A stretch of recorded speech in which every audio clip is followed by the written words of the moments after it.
अस्सलामुअलैकुम ख़वातीन हज़रात, माजी के झरोकों में एक नई एपिसोड के साथ हाजिर हैं। आज के एपिसोड में हम कुछ यादों को ताज़ा करेंगे।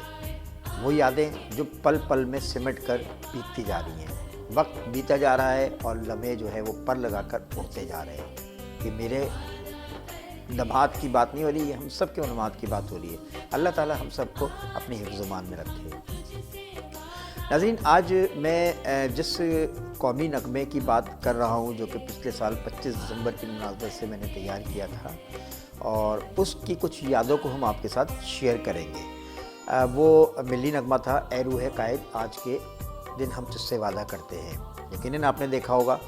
चले आपको थोड़े से हम इसके ग्लिम्पसेस दिखाते हैं।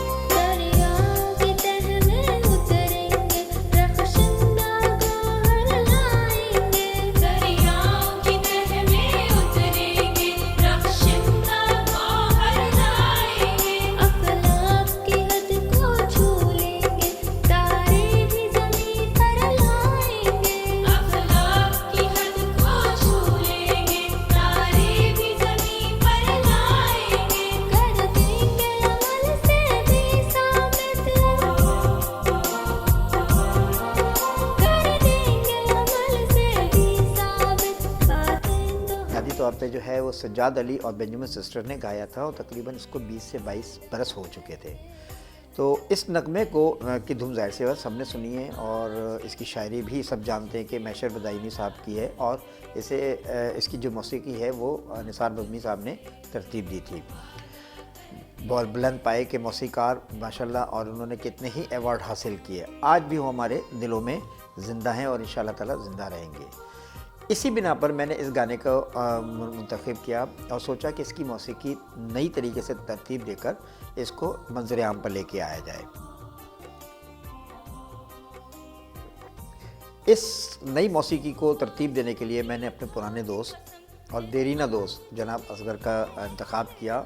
और मज़े की बात है कि इंतखाब क्या किया, वो हमेशा मेरी नई मौसीकी के जो है वो गानों की तरतीब देते हैं। जब उनसे इस गाने यानी नगमे के बारे में डिस्कस किया तो उन्होंने ये जवाब दिया कि तलाल भाई, आप हमेशा मुश्किल ही चीज़ लेके आते हैं। निसार बज़मी साहब का बहुत बड़ा नाम है, मैं तो उनकी धूल भी नहीं हूँ। मैंने उनसे कहा कि देखिए, कोशिश करने में कोई हर्ज नहीं है और ज़ाहिर सी बात है अल्लाह ताला उनको गरीक़ रहमत अता फ़रमाए और जन्नतुल फिरदौस में आला मुकाम अता फ़रमाए। हम उनकी चीज़ को लेकर, उनको ट्रेंड को लेकर हम एक नए जिसे कहते हैं अंदाज़ के साथ आवाम के सामने पेश करना चाह रहे हैं। गो कि हम उनकी कॉपी नहीं कर रहे हैं, लेकिन हम कोशिश ये कर रहे हैं कि उनके इस अंदाज़ को जो वो पेश कर चुके हैं हम आइंदा आने वाली नस्लों के लिए हम उनके सामने पेश कर सकें। तो असगर ने हामी भरी और म्यूज़िक बनना शुरू हुआ। जब म्यूज़िक का पहली कॉपी मेरे पास आई तो उसमें काफ़ी तब्दीलियाँ थी। असगर को तब्दीलियाँ बताईं, फिर उसके बाद दूसरी एक और कॉपी इन्होंने भेजी सुनने के लिए, वो कॉपी मैंने सुनी, उसमें भी तब्दीलियाँ थी। इस तरह से 14-15 मरतबा हम लोगों ने इसको सुना और उसके बाद असगर ने कान पकड़ लिए। कान यूँ पकड़े, उन्होंने कहा कि भाई आपकी इतनी चेंजेस होती हैं, इतनी तब्दीलियाँ होती हैं कि मेरा सर घूम जाता है। फिर मैंने कहा कि असगर को कहा, मैंने कहा असगर देखो, बात ये है कि हम कोई अच्छी चीज़ लेके आएंगे जो लोगों को सुनने में और देखने में अच्छी लगे तो वही कामयाब होगी।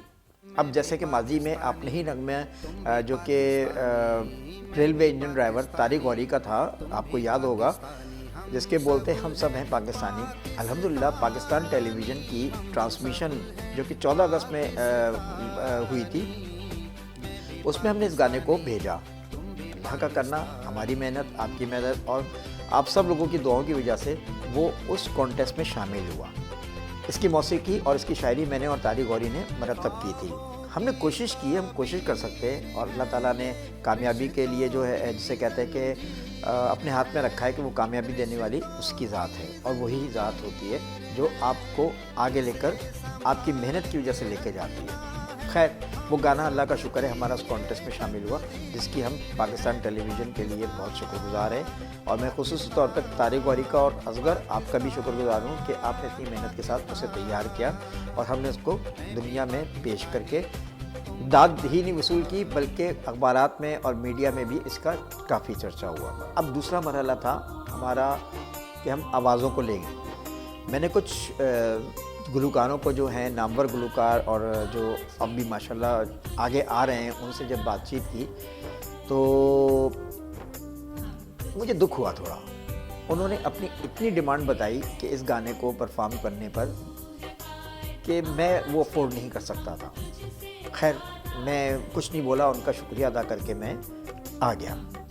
एक रात को मैं बैठा हुआ था, इसी गाने को सुन रहा था, तो एकदम मुझे ख्याल आया कि मैंने कहा क्यों ना हम नए लोगों को मुतारिफ़ कराएं। इस सिलसिले में पाकिस्तान टेलीविज़न के डिज़ाइन डिपार्टमेंट में मेरे अजीज़ दोस्त हैं कामरान बेग साहब। कामरान बेग को मैंने फ़ोन किया, मेरे ख्याल से रात का 10:30 या 11 बजे का वक्त था। तो उन्होंने फ़ोन पिक किया और मैंने कहा कामरान मैंने एक जो मिली नगमा है उसका ट्रैक बनाया है और मैं चाह रहा हूँ कि मैं नई आवाज़ों के साथ इसको दुनिया के सामने लेकर आया हूँ। तो कामरान ने हंसते हुए जवाब दिया, कहने कोई काम ऐसा भी कर लिया करो जो बहुत सहल और अंदाज से जो है वो किया जा सके, हमेशा तो मुश्किल ही काम करते हो। तो मैंने कहा जो मुश्किल काम करते हैं ना उनको ही राहत मिलती है, क्योंकि सोच विचार के बाद जब वो चीज़ सामने निकल के आती है तो अंदाज़ा होता है कि उसमें कितनी मोहब्बत है, कितनी चाहत है और कितनी लगन के साथ उसको पेश किया है। कामरान ने कहा कि ठीक है मैं तुम्हें बताता हूँ, मेरी एक जानने वाली हैं, वो स्कूल में होती हैं, उनका नाम रुखसाना है। मुझे याद आया कि रुखसाना जो है वो टेलीविज़न में मिलने आती थी, हम लोग साथ चाय पीते थे, तो मुझे एकदम याद आया। मैंने कहा हाँ आप रुखसाना से बात करें, हो सकता है स्कूल में कोई बच्चियाँ हैं बच्चे ऐसे हों जो टैलेंटेड हो, जिनकी आवाज़ें अच्छी हों। खैर उन्होंने कहा आप मुझे 10 मिनट का टाइम दें। 10 मिनट के बाद मैंने चाय बनाई और चाय पीने लगा। चाय पीने के बाद मैंने दोबारा कॉल की कामरान को। कामरान ने फ़ोन उठाया और फ़ोन उठाने के बाद मुझे मुस्बत अंदाज में ये जवाब दिया कि आप जाकर रुखसाना से मिल लो। खैर मैंने उसी वक्त रुखसाना साहिबा से बात की और उनसे अगले दिन का टाइम सेट हुआ। अगले दिन जब मैं स्कूल गया तो देखा बच्चों की उम्रें कम थी और इम्तहान बहुत बड़ा मुझे लगा। ऐसा लग रहा था कि जैसे मैं समंदर में कश्ती को चप्पू से चला रहा हूँ, जो कि मेरे लिए बहुत ही मुश्किल काम मैं इसको समझूंगा।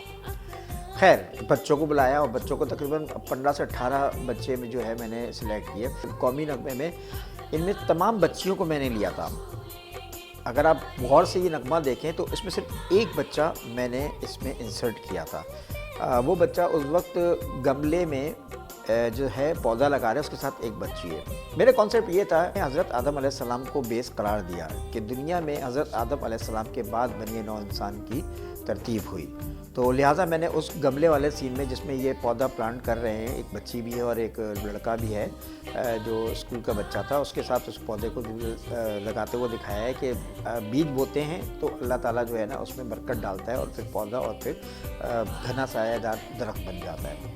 हमने इसका सिलेक्शन किया और उस सिलेक्शन में मुझे अच्छी तरीके से याद है कि मैडम यानी कि रुखसाना साहिबा ने मुझे कहा कि तलाल आप कुछ बच्चों को और ले लो, थोड़ी सी हमें स्कूल के पेरेंट्स की तरफ से शिकायतें आ रही हैं कि इसमें हमारे बच्चे को नहीं लिया या हमारी बच्ची को नहीं लिया। आज में मैंने उनसे जवाब दिया, मैंने कहा देखें पूरे स्कूल को तो हम गाने में नहीं ला सकते, हाँ जो सिलेक्टेड हैं, जो हमने सेलेक्ट किए हैं, जो उम्र के हिसाब से और उनके कद के हिसाब से, तो उनको ही हम हिस्सा दे सकते हैं। बाकियों के लिए हम शुक्रिया कह सकते हैं। इंशाल्लाह ताला नेक्स्ट टाइम जब होगा तो इंशाल्लाह ताला हम आपको बताएंगे।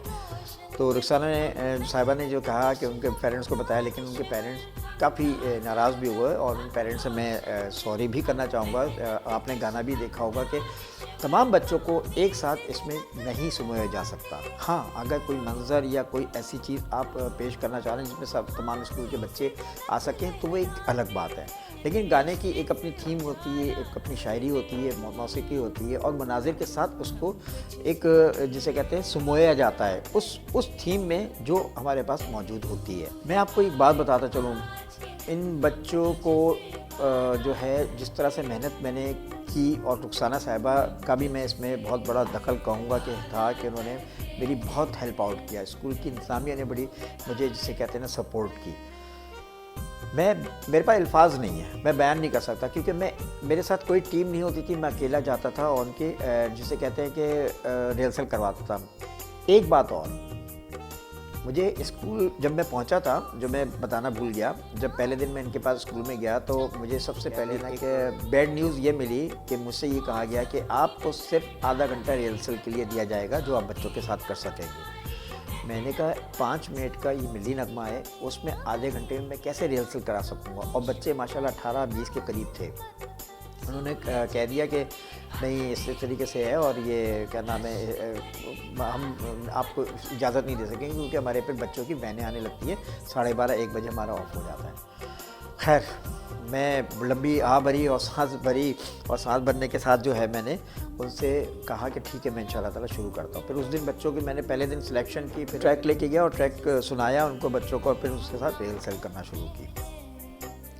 बच्चों का ज़हन छोटा होता है और जाहिर सी बात है वो उस चीज़ को नहीं पकड़ पाते जो उनको समझा रहे होते हैं। बाज़ औक़ात बहुत झुंझलाहट होती है, बहुत जिसे कहते हैं कि गुस्सा आता है कि ये क्यों नहीं समझ पा रहे, लेकिन वो बच्चे हैं, जाहिर सी उन बच्चियों को इतनी अक्ल और इतनी समझ नहीं है। सबसे बड़ी बात ये थी उन बच्चों में कि कभी वो स्क्रीन पर सामने नहीं आए थे। उनके पेरेंट्स से, उनके वालिदैन से हमने इजाज़तनामे हासिल किए। मैं तमाम दोस्तों का और देखने वालों का शुक्रगुज़ार हूँ कि उन्होंने हमारी इस काविश को पसंद किया, सराहा और उसे काफ़ी पजीराई हासिल हुई। इस पजीराई के साथ मैं यही कह सकता हूँ कि अल्लाह ताला हमको जिसे कहते हैं कि खैर आबाद रखे, हंसता मुस्कुराता रखे, एक दूसरे के साथ ईमान व सलामती के साथ हम लोग अल्लाह ताला ज़िंदगी बसर करें, हुकूकुल इबाद का ख्याल रखें, एक दूसरे का ख्याल रखें, मोहब्बतें बढ़ाएं, सच बोलें क्योंकि सच बहुत बड़ी जीत होती है। सच्चाई कभी भी मरती नहीं।